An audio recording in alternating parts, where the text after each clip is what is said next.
coached Mount Lebanon high school basketball team, and we were on our way back from playing a basketball tournament at the Orange Bowl tournament in Miami, Florida. And we were on a small little plane, one seat on one side, two on the other. I really couldn't stand up in it, but they made a call out to see if anybody was of medical personnel on the plane. Someone was having some trouble, and I waited to see if maybe there's anybody stepped forward. No one did, so I stepped up and told them that I had some medical background, and so I went up and I thought that I'd be able to communicate with what was going on, and but I walked up and the lady was unresponsive, and just kind of went into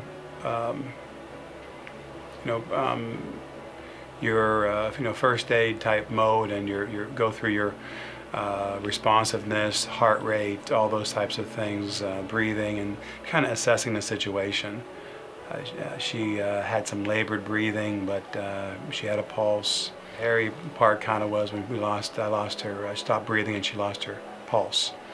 So try to move her, and during the course of moving her, she started kind of with some labored breaths again, and we got the oxygen, got some oxygen on her, and the pilot phoned back, wanted to know what was going on, and he asked me what I thought. He was very nice, and he's probably a hero too, because he said, "What do you want to do?" And I said, he said, "Your choices are get to Pittsburgh, I think in an hour and a half, or land in Charlotte in a half hour." And I said, "I think you better land in Charlotte in a half hour, because I'm not so sure we're going to make it to Pittsburgh."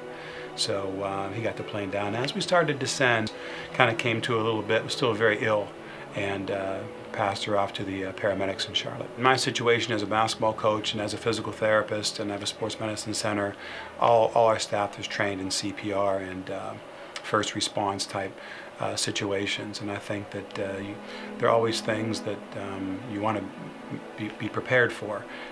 Coach Wooden, the famous UCLA legendary coach, saying is failure to prepare is prepare to fail.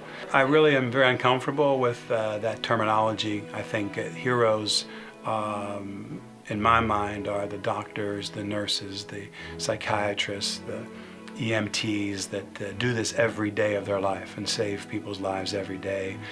The soldiers that are fighting overseas and protecting us and our freedoms, they're the heroes.